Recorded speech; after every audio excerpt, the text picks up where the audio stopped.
Exam होगा दोस्तों कल के डेट में 26 फरवरी को क्लास 10th वालों के लिए, मैट्रिक वालों के लिए। यहाँ पे हम लोग 50 इंपॉर्टेंट ऑब्जेक्टिव करने वाले हैं दोस्तों, जो आप सभी को डायरेक्ट एग्जाम में पूछे जा सकते हैं। ये बहुत ही वीवीआई क्वेश्चन है दोस्तों, और सभी टॉपिक से लिया गया है, यानी जितने भी चैप्टर है उन सभी टॉपिक से यहाँ पे क्वेश्चन लिया गया है। मैं आप लोगों को 2 से 3 सेट देने वाला हूँ दोस्तों कल सुबह तक। तो इस वीडियो को अभी तक लाइक नहीं किया तो लाइक भी कर दीजिए दोस्तों। अभी तक चैनल को दोस्तों सब्सक्राइब नहीं किया है तो वीडियो के नीचे जो लाल रंग में अभी भी सब्सक्राइब बटन दिख रहा है तो उसको दबा दीजिए, और दबाने के साथ एक बेल आइकन आएगा दोस्तों, उसको भी टिप कर दीजिए, ताकि जैसे हम इसका दूसरा पार्ट लेकर आए तो उसका नोटिफिकेशन आपको मिल जाए। ठीक है दोस्तों, तो यहाँ पे बने रहिए मेरे साथ और जानते रहिए दोस्तों। यहाँ पे 50 ऑब्जेक्टिव करेंगे। ठीक है, अगर वीडियो पसंद आता है तो लाइक कीजिए दोस्तों, और क्या चाहते हैं और कैसा लगा वीडियो मुझे ज़रूर कमेंट में बताना, और चैनल को जरूर सब्सक्राइब करके रखना, और वीडियो को जो है अभी शेयर कर दीजिए अपने दोस्तों में व्हाट्सएप ग्रुप पे, ताकि आपका दोस्त भी जान पाए दोस्तों यहाँ पे किस तरह से क्वेश्चन आए हुए हैं। देखिए हिंदी का यहाँ पे पहला क्वेश्चन हमने सेलेक्ट किया है कि घनानंद किस भाषा के कवि है। ठीक है दोस्तों, घनानंद जो है किस भाषा के कवि है, आप सभी के बुक से है, वो है ब्रज भाषा। ठीक है, एक का बी हो जाएगा, ब्रज भाषा से संबंधित है कवि है वो। 2 नंबर है कि पंत को, यानी सुमित्रा नंदन पंत को किस रचना पर ज्ञानपीठ पुरस्कार प्राप्त हुआ है था। ठीक है दोस्तों, सुमित्रा नंदन पंत को किस रचना पर ज्ञानपीठ पुरस्कार प्राप्त हुआ था, तो ये हुआ था दोस्तों आपको चिदम्बरा के लिए। ठीक है, चिदम्बरा, 2 का ये हो जाएगा चिदम्बरा के लिए।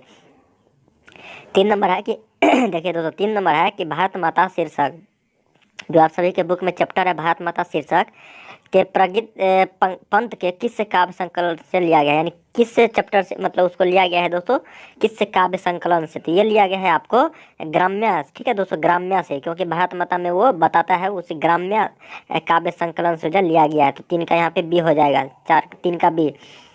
4 नंबर है कि दिनकर ने कविता में जनतंत्र का जन्म शीर्षक कविता में। ठीक है, रामधारी सिंह दिनकर जब कविता का नाम है दोस्तों, चैप्टर का नाम कि जनतंत्र का जन्म, उसके रचयिता कौन है, दिनकर, रामधारी सिंह दिनकर। उस कविता में दुधमुही शब्द का प्रयोग किसके लिए किया है दोस्तों, दुधमुही शब्द का जो प्रयोग किया है वो किया है आपने जनता के लिए। ठीक है दोस्तों, वहाँ पे जनता के लिए दुधमुही शब्द का प्रयोग किया है अपने जनतंत्र का जन्म कविता में। तो 4 का यहाँ पे राइट आंसर डी हो गया आपका। 5 नंबर क्वेश्चन है दोस्तों, ये बहुत ही वीवी है दोस्तों है। इसी तरह से आप सभी के क्वेश्चन आने वाले हैं कल। 2 से 3 सेट मैं करवा दूंगा दोस्तों, 150 से 200 क्वेश्चन जरूर वहाँ पे 20 से 30 क्वेश्चन आ जाएंगे। ठीक है, यहाँ पे ग्रामर व्याकरण सबसे सभी से क्वेश्चन यहाँ पे पूछे जा रहे हैं। अगर आप लोग चाहते हो कि मैं आप लोग को कविता के नाम जो शीर्षक और उसके कवि का नाम इंपॉर्टेंट बता दूं कि कौन कौन से पूछेंगे, तो वो भी मुझे कमेंट में बताना। ठीक है, जल्द ही लेकर आ जाऊँगा वीडियो। 5 नंबर है कि राजतंत्र का जन्म शीर्षक कविता में कवि ने किससे देवता कहा है। ठीक है, राजतंत्र का जन्म जो कविता है उस कविता में कवि ने किसे देवता कहा है दोस्तों, तो ये कहा है आपको किसान मजदूर को। ठीक है, 5 का सी हो गया किसान मजदूर। देखिए 6 नंबर है कि अज्ञेय के नाम से हिंदी साहित्य के इतिहास में कौन सा वाद जुड़ा हुआ है। ठीक है, तो ये जुड़ा हुआ है दोस्तों आपको प्रयोगवाद। ठीक है, 6 का सी हो जाएगा प्रयोगवाद। वीडियो थोड़ा लंबा हो जाएगा, इसलिए जल्दी जल्दी चलते हैं दोस्तों, क्योंकि यहाँ पे 150 से 200 क्वेश्चन करेंगे, जल्द ही वीडियो आएगा, तो इसलिए चैनल को जरूर सब्सक्राइब करके रखिएगा। ठीक है, कौन सी कृति अज्ञेय की नहीं है, कि अज्ञेय की है। यहाँ पे पूछा अज्ञेय जो लेखक है उसकी कौन सी कृति है, यानी कौन सा मतलब चैप्टर जो लिखा है वो, तो वो लिखा है दोस्तों अरे यावावर यायावर रहेगा याद। ठीक है, ये लिखा है अज्ञेय के द्वारा लिखा गया है। 8 नंबर है कि इसी दुनिया में किसकी कृति है, तो इसी दुनिया में किसकी कृति है दोस्तों, तो ये कृति है आपका 8 का हो जाएगा डी। ठीक है, वीरेंद्र डंगवाल का, वीरेंद्र डंगवाल का है, तो 8 का डी हो जाएगा। देखिए 9 नंबर है कि कविता में देवी जागरण कहाँ हुआ था। जो कविता है दोस्तों आप सभी के बुक में, उसमें देवी जागरण का एक प्रयोग हुआ है कि देवी जागरण जो कहाँ हो रहा था। ठीक है, कहाँ हुआ, तो ये हुआ था आपका गरीब बस्तियों में। ठीक है, 9 का बी हो जाएगा, गरीब बस्तियों में हो जाएगा। 10 नंबर क्वेश्चन है दोस्तों, यहाँ पे देख सकते हैं कि सातटी तरार तिमिर किसकी कृति है, तो ये किसके द्वारा लिखा गया है दोस्तों, तो ये जो लिखा गया आपको जीवन आनंद दास के द्वारा। 10 का बी हो जाएगा। 11 नंबर है कि लौट कर आऊँगा फिर शीर्षक कविता में उल्लू कहाँ बोलता है, तो उल्लू जो है उसमें बोलता है कपास के पेड़ पर। ठीक है दोस्तों, 11 का बी हो जाएगा, कपास के पेड़ पर जो है बोलता है। 12 नंबर में है कि परिवार के नौकर का क्या नाम था, तो परिवार के जो नौकर था वो था आपको भग्गू। ठीक है दोस्तों, ये नौकर का नाम था भग्गू। 13 नंबर है कि नरेन कौन था, नरेन जो था दोस्तों वो था आपका दीदी का प्रेमी। ठीक है, 13 का डी हो जाएगा, दीदी का प्रेमी था। अब आता है व्याकरण से। देखिए दोस्तों 14 नंबर है कि तद्भव शब्दों का निर्माण संस्कृत शब्दों से होता है। किस शब्दों से जो तद्भव शब्दों का निर्माण, तो ये होता है दोस्तों आपका 14 का हो जाएगा यहाँ पे करण कारक से। ठीक है दोस्तों, यहाँ पे करण से हो जाएगा। ठीक है, 14 का ये हो जाएगा। 15 है कि यहाँ पर्यायवाची शब्दों को वस्तुनिष्ठ रूप में प्रस्तुत कर रहे हैं। तो क्या हो जाएगा दोस्तों पर्यायवाची शब्द यहाँ का, तो ये हो जाएगा आपका, देखिए दोस्तों 14 और 15 नंबर क्वेश्चन जो है गलत है, यहाँ पे सवाल जो है गलत है यहाँ पे, ठीक है। चलिए 16 से देखते हैं कि अपने उत्तर पर पेंसिल से निशान लगाए, इसमें कौन सा कारक है दोस्तों, पेंसिल से। तो क्या हो जाएगा दोस्तों यहाँ पे 16 करण से, ठीक है, कर्ताने करण से, तो यहाँ पे 16 का डी हो जाएगा। 17 नंबर है कि सरकार मुझे नौकरी से मत निकालिए। सरकार यहाँ पे देखिए कॉमा लगा हुआ है, तो मुझे नौकरी से मत निकालिए कौन सा कारक है, तो ये है आपका दोस्तों अपादान कारक, ठीक है, अपादान कारक। 18 नंबर है कि निम्नलिखित शब्दों के अर्थ बताइए, तो अर्थ बताना है दोस्तों आपको, तो ये भी शायद गलत मतलब लग रहा है दोस्तों ऑप्शन, ठीक है। तो यहाँ पे संबोध देखते हैं कारक का ऑप्शन यहाँ पे दे दिया है, तो ये भी आप क्वेश्चन छोड़ सकते हो। 18 नंबर यहाँ पे गलत है। 19 नंबर है फिर यहाँ से आ गया कि ओस चाटने से प्यास नहीं बुझती, लोकोक्ति का क्या अर्थ होता है, ठीक है दोस्तों। तो इस लोकोक्ति का जो अर्थ है आपका ये हो जाएगा बहुत थोड़ी सी वस्तु मिलने पर तृप्ति नहीं होती है, ठीक है। 19 का ये हो जाएगा। 20 नंबर है कि क का उच्चारण स्थान का है, क का उच्चारण स्थान क्या है, तो कंठ है दोस्तों, क का क कहाँ से बोला जाता है, कंठ से, तो 20 का बी हो गया यहाँ पे। 21 नंबर है दोस्तों कि दांतों तले उंगली दबाना मुहावरा का क्या अर्थ है, दांतों तले उंगली दबाना मुहावरा का अर्थ है 21 का यहाँ पे हो जाएगा आपको हैरान हो जाना, ठीक है दोस्तों। दांतों तले उंगली दबाना, हैरान हो जाना, 21 का सी हो जाएगा।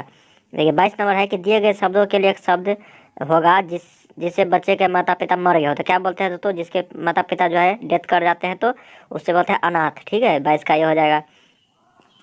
23 नंबर है कि विकास शब्द का विलोम क्या होगा, तो विकास शब्द का जो विलोम होगा दोस्तों वो हो जाएगा आपका 23 का यहाँ पे हो जाएगा ह्रास, ठीक है। विकास तो ह्रास, यहाँ पे विकास मतलब अगर बढ़ते रहेगा तो ह्रास मतलब कम होगा, न कि विनाश, विकास का हो जाएगा ह्रास, 23 का सी हो जाएगा।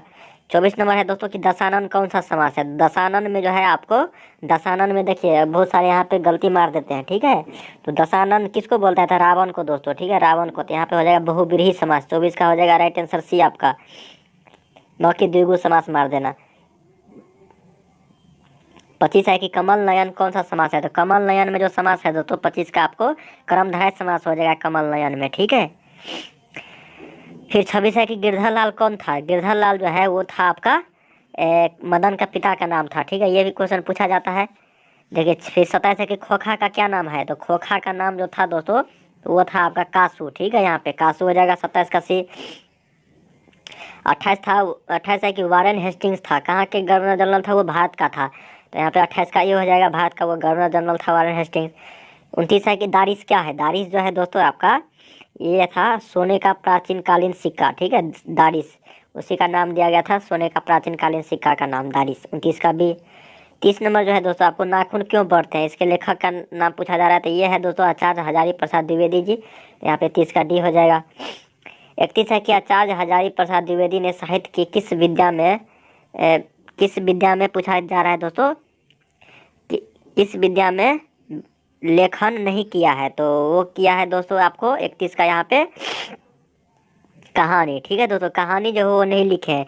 नाखून क्यों बढ़ते हैं, आलोचना, उपन्यास, निबंध ये सब लिखे हैं दोस्तों, लेकिन कहानी वो नहीं लिखते हैं, ठीक है। आचार्य हजारी प्रसाद ने साहित्य की किस विधा में लेखन नहीं किया, तो वो कहानी अभी तक नहीं लिख पाए हैं।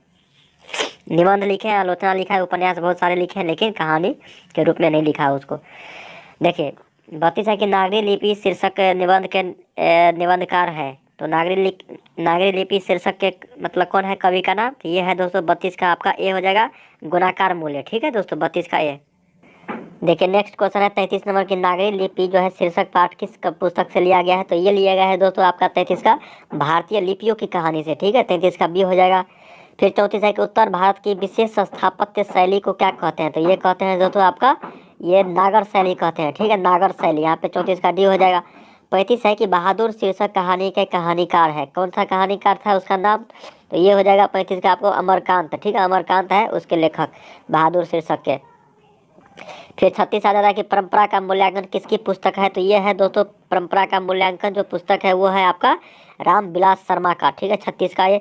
37 है कि प्रगतिशील आलोचना का विकास होता है, कहाँ होता है दोस्तों और किस चीज़ से होता है, तो ये होता है 37 का आपका साहित्य के परंपरा के ज्ञान से प्रगतिशील आलोचना का विकास, ठीक है, 37 का बी हो गया यहाँ पे राइट आंसर। 38 नंबर है कि पंडित बिरजू महाराज किस लड़के को डांस सिखाते थे, तो ये हो जाएगा दोस्तों 38 का आपको सीताराम बागला को, ठीक है, सीताराम बागला को के पुत्र को जो है डांस सिखाते थे। 39 है कि इनमें से कौन पंडित बिरजू महाराज की शिष्या नहीं थी। शिष्या नहीं थी दोस्तों, तो इसका जो राइट आंसर आपका अनुराधा, ठीक है, ये 39 का डी हो जाएगा। ला सतरुज क्या है, तो ला सतरुज एक ईसाई मठ है दोस्तों, यहाँ पे 40 का सी हो जाएगा। ईसाई मठ का नाम ला सतरुज है। 41 है कि आंद्रे बेंत्रा क्या है, तो आंद्रे बेंत्रा जो एक है दोस्तों आपका वह है कवि, ठीक है, यहाँ पे 41 का ये हो जाएगा, आपके बुक से ही है। नेक्स्ट है कि मोहरा, मोहारा क्या है दोस्तों, मोहारा जो है एक 42 का आपको एक नदी का नाम है मोहारा, ठीक है, तो ये हो जाएगा 42 का डी। 43 नंबर जो क्वेश्चन है यहाँ पे कि कहानीकार के छोटे भाई का नाम क्या है, तो ये हो जाता है दोस्तों आपको संतु, ठीक है दोस्तों, शंकु तो, और जग्गू क्या, भगू क्या नौकर का नाम था, और संतु जो यहाँ पे कहानीकार के छोटे भाई का नाम था, ठीक है दोस्तों। 44 है कि बिस्मिल्लाह खां का जन्म कहाँ हुआ था, तो ये हुआ था दोस्तों बिस्मिल्लाह खां का जन्म आपको डुमराव जो है बिहार में ही हुआ था, ठीक है, बिस्मिल्लाह खां का जन्म बिहार से ही वो थे। 45 है कि रसूलन बाई थी, रसूलन बाई जो थी वो क्या था दोस्तों, वो था आपको गायिका, ठीक है, गायिका थी। 46 है कि भारतीय संस्कृति किसकी प्रतीक है, तो भारतीय संस्कृति जो है वो आपको 46 का यहाँ पे हो जाएगा भिन्न भिन्न संस्कृतियों के सामंजस्य की, ठीक है, 46 का डी। यहाँ पे जो हम लोग जो और भी क्वेश्चन लेकर आएंगे दोस्तों, 100 और क्वेश्चन 150 से 200 मैं आप लोग को करवाऊंगा, 2 से 3 सेट, जो आप सभी को एक भी क्वेश्चन नहीं छूटेगा, और कैसे जवाब देना ये भी मैं बताऊंगा, और सब्जेक्टिव क्वेश्चन भी लेकर आऊँगा कि किस तरह से वहाँ पर लिखना है, और कौन कौन से गेस लेटर लिखने के लिए बोलेगा, और कौन कौन से कहानी का आपको डिटेल में बोलेगा लिखने को, तो ज़रूर बताऊँगा। इसलिए चैनल को दोस्तों बने रहिएगा, चैनल को सब्सक्राइब करके रखिएगा। 47 है कि गांधी जी के अनुसार शिक्षा सहायक होती है, कहाँ होती है दोस्तों, ये होता है दोस्तों आपको 47 का शरीर बुद्धि और आत्मा के विकास में, ठीक है दोस्तों, ये होता है गांधी जी के अनुसार। 48 है कि गुरु नानक की मृत्यु कब हुई थी, तो गुरु नानक की जो मृत्यु हुई थी दोस्तों वो हुआ था आपको 1539 में, 48 का सी हो जाएगा। 49 है कि कौन सी कृति रसखान की नहीं है, रसखान के द्वारा कौन सा लिखा गया नहीं है दोस्तों, ये लिखा गया आपको प्रेम फुलबारी, ये रसखान के द्वारा नहीं लिखा गया है। 50 है लास्ट क्वेश्चन की रीति मुक्त काव्य धारा के सिरमौर कवि किसे कहा जाता है, तो ये कहा जाता है आपको घनानंद मिश्र को, ठीक है दोस्तों, यहाँ पे 50 का भी हो। यहाँ पे जो हम लोग 50 ऑब्जेक्टिव क्वेश्चन कर लिए हैं दोस्तों, हिंदी के काफ़ी भी आए थे, और जल्द ही लेकर आता हूँ सेकेंड इसका पार्ट और थर्ड पार्ट भी, और फोर्थ पार्ट में मैं आप लोगों को सब्जेक्टिव क्वेश्चन बताऊंगा, तो बने रहेगा दोस्तों चैनल के साथ, जल्द ही लेकर आता हूँ 1 से 2 घंटों के अंदर, और सुबह तक सारा वीडियो आप लोग को मिल जाएगा। तो देखने के लिए आपका बहुत बहुत धन्यवाद, मिलते हैं नेक्स्ट वीडियो में।